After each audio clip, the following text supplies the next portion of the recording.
Professor Zota, thanks you very much for joining me. Thank you for the invitation. It's a pleasure. I wonder if we could start. I'd like to ask you, was there perhaps a moment in your career early on when you realized this is what I want to look at? Toxins marketed and sold to women of color and environmental justice. What sparked your initial interest? Sure, that's a great question. So I've been studying or doing environmental health research related to environmental justice, actually since all the way back to my undergraduate career. But it was started off studying more, I would say, hazards associated with poor housing, as well as chemicals from impacting residents at an abandoned mining site. And then after I finished my doctorate at Harvard School of Public Health, I worked on a postdoc that sought to bridge environmental justice and breast cancer advocacy. And there I was introduced to the world of endocrine disrupting compounds that are common in consumer products. And I was trying to find a way to think about the intersections with environmental justice. And I, just kind of found my way into the world of personal care products and then thinking about what I call the environmental injustice of beauty, really thinking about how social, historical, and political factors inform our notions of beauty and how those disproportionately impact certain communities, especially communities of color. Hmm. So that was, I would say, about 15 years ago. And then I've been chipping away at this ever since. I'm so glad to be speaking with you because something that I hear and I see in the research a lot is that women of color, racialized women, are disproportionately impacted by exposures to toxic chemicals. And I haven't yet found someone to really talk about that. Yes, absolutely. Yes. Thinking about different forms of marginalization and those systems of power and oppression and how they impact beauty as a form of power and consequently the beauty industry. So, thinking about racism, but also colonialism, because this really is a global phenomenon. This idea of the environmental injustice of beauty, also sexism, and also how there could be synergies between these different factors. In the US context, women of color are disproportionately impacted because they're sort of outside of, they're not at the top of the beauty hierarchy, right? Because the global beauty hierarchy really idealizes Eurocentric notions of beauty, Mhm. whether that's lighter skin or straighter hair. Also, I idealize notions of smell, so my work both kind of grapples with physical appearance like hair and skin and what people do to adapt to these beauty standards, but also around smell and fragrance. Very interesting and very troubling. So many questions come up that I want to ask you, but do you want to talk a little bit about the types of products? You mentioned some of them, but what are some of the products that you've been looking at in the course of your research? Sure. So we published a seminal paper in this area called The Environmental Justice of Beauty, me and my co-author, Dr. Bhavna Shamasunder, who's more of a social scientist. And we had three case studies around what we call potentially toxic products that we see are adaptive responses to these injustices. And one was hair straighteners, so chemical hair straighteners, like chemical hair relaxers or the Brazilian blowout, where people are chemically straighten their hair, and these practices have been associated with infertility and quite a few different types of cancer, like increased risk of breast cancer or ovarian cancer. Another product are skin lighteners. Often these products have mercury added to them because mercury actually, one of its properties is it can bleach the skin. Mercury is a known carcinogen, especially for the kidneys. It can also impact fetal brain development during critical windows of exposure. And the skin lightening phenomenon is a global phenomenon. And the third is around fragranced menstrual and intimate care product use. So this is one that is, I think, less obvious to people. And it's really rooted in scent and smell as being codified as a trait of beauty and also being a racialized trait. And a lot of that in the US even goes back to the time of slavery when differences in smell were used as a justification to help define racial categories, and smell was also used as a way to hypersexualize Black women, and so I think especially smells associated with the vagina and the vulva have particularly been stigmatized. There, that stigma is, I think, more severe for racialized women and to some extent lowers women of lower social class or lower socioeconomic status. There are these products that have evolved. There's a whole industry. And vaginal douching is one kind of classical kind of product where it's really used to alter scent, control odor, et cetera. And so we've been studying both who's using these products and what might be the consequences in terms of health. Roughly how many people use these products in the United States? Oh, wow. Okay. I would need my papers in front of me. I think so with douching, what's interesting, let me see if I can try to also, while we talk, pull this up. What, because douching is, so that's where you're inserting some type of solution, often a fragrant solution, up into your vaginal tract. And this is a practice that's been discouraged for some time by the OBGYN community, so obstetrics and gynecology, just because douching has also been associated with it, independent of the chemicals, it's been associated with different higher likelihood of getting sexually transmitted infections or diseases, and even with some cancer risk. But interestingly, even though it's been discouraged, the prevalence has stayed roughly the same over time, and that's it's about 15 to 20% among Black women. But so like feminine wipes, which is about a fifth of all reproductive aged women, sprays, it's about 10%. We've also looked at scented tampons or scented pads, which is a little bit different than the other products, but that's about, our work recently has shown maybe 5 to 10% of reproductive age women use those products. It's substantial. And I Mhm. think the other thing to think about is these are repeated exposures, right? From menarche to menopause. So this is, let's say 40 years, often monthly, maybe even more than monthly for some of these products. So you're talking about cumulative chronic exposures. And what we've also found is that some people tend to use multiple products. So it's not just one product, but it's like a whole cluster of products. How much of a force is the marketing in leading people to make these consumer choices? And is the marketing ramping up or changing in any way? I think it's huge. I think it's huge. And I think what we have seen historically is that the marketing tends to exploit the social stigma around smell, and that all odors around our sexual and reproductive organs are bad and right, especially because they bring attention to yourself and can be, so all of that becomes a source of low self-esteem. The marketing also leverages that and it associates these products with essentially better self-esteem and a better life, right? There has at least been some analysis of the marketing around, especially around douches, back when there was a lot more intentional marketing and it was very racialized too, right? So playing on the idea that social stigma doesn't hit all populations the same.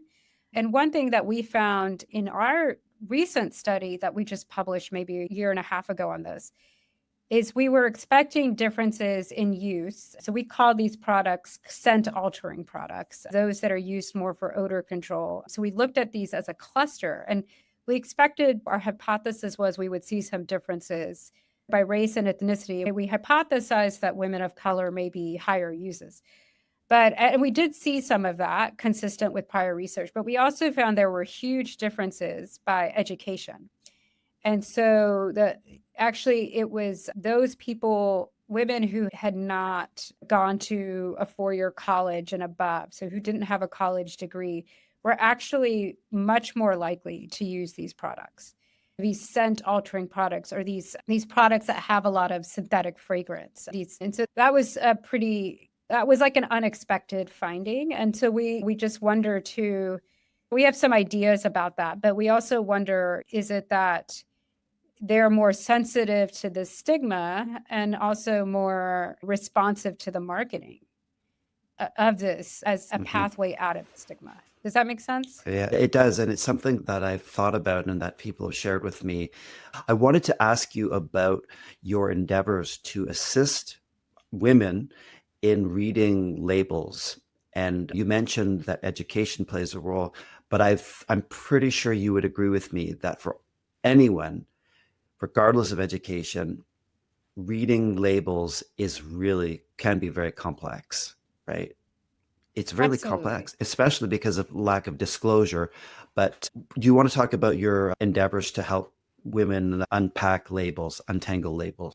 Yeah. So we are obviously and being in community conversations is a big part of this. So I think awareness is the first step, just to know that just because you buy something in CVS or on Amazon doesn't mean that it's gone through this very robust assessment for health and safety concerns. I know that your audience probably knows that fragrance in particular is a really tough nut to crack because of trade secret laws that allow companies just to say fragrance, which could really mean 50 different chemicals.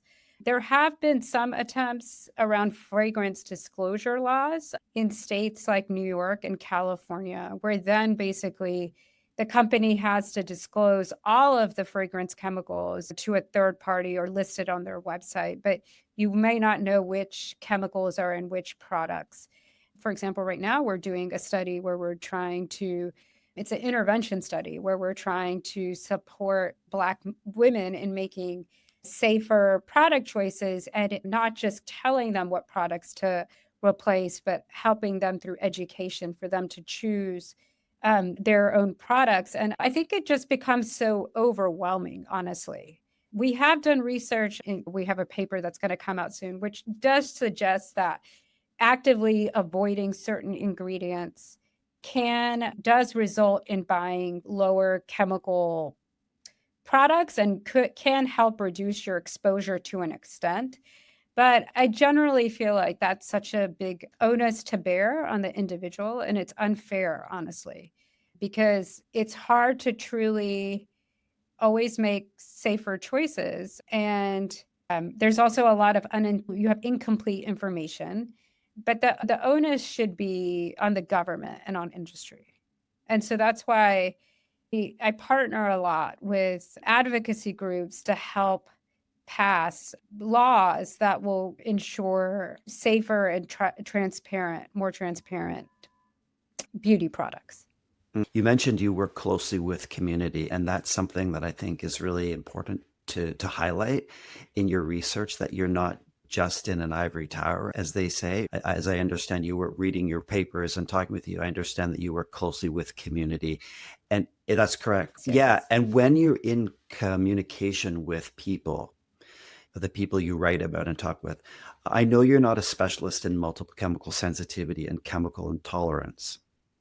But do you hear from people about symptoms that may be part of this illness? And there are so many symptoms, starting with brain fog and rashes, irritability, tingling in the body, migraines, fatigue. They go on and on. And a lot of the time, people don't know. Like in my case, I didn't know for decades that I had MCS. That's part of what we're doing in this podcast, is just talking about it. Let people know, hey, do you know that they might realize they have it? In terms of health effects, do people ever share with you any of those symptoms and more? Yeah, they do. They definitely do. And I think especially around the rashes, the irritable skin, and just the sort of increasing changes in their overall health in big and small ways. And then in their own narrative, they are connecting the dots with the products they use and how really, to me, the chemical industry and the fossil fuel industries are permeating so many parts of our lives. So it's always so powerful to hear Yeah, people talk about their own health stories and how it they is. put it It, together. it is. I hear you. Putting it together something comes to mind. One of my son is 10 and his child, his friend, the mother buys or used to buy scented laundry detergent, and the child had eczema. And then she Yeah. connected the dots, that maybe the fragrance is causing this. And a lot, for example, I didn't know that I used to get brain fog going in to use a public restroom in Starbucks, for example, and connecting the dots. And I think a lot of people are doing that, right? Why am I having migraines? Why am I having difficulty concentrating or feeling depressed? And this is something you're hearing from people. Yes, definitely. Yes. And I think what's hard sometimes is they might connect these dots, but often the clinicians or the doctors they go see, they're not well trained on environmental health science.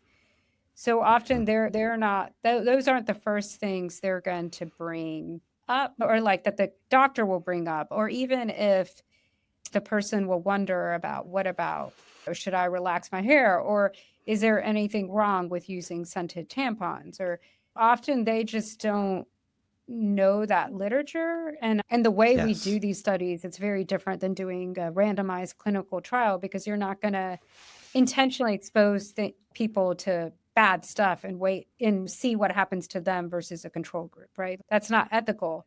So it's like they also don't know sometimes how to interpret the science. So I think Yes. it's hard sometimes for people to go to their doctor with this type of information Yes. and have the dialogues that they want. It's so validating to hear that from you because that's exactly what most of us experience. And we're often told that these symptoms are in our heads or we have a psychological disorder. We have anxiety, we're depressed. Take this prescription medication. When if we track it back to the when the symptoms began, we would know. But the doctor isn't there when we're exposed, right? So they don't know. And they often don't believe us. Because I think it's just that certain types of information is they're much more well trained on, like, for example, when to administer antibiotics, just an example, right? But I think environmental health is not an area that most clinicians get any formal training on outside of they know about lead and they know a little bit about indoor triggers of asthma to some extent. But Mm-hmm. even I think also how what you brought up about like the allergens in fragrance and how that could be exacerbating all kinds of allergies is I think an underappreciated Mm. area. Yeah, and because of all the knowledge that you have about the health hazards of these products, do you think there's an urgency for science and medical students, the medical profession, to catch up? Because disease is changing, isn't it? Yeah.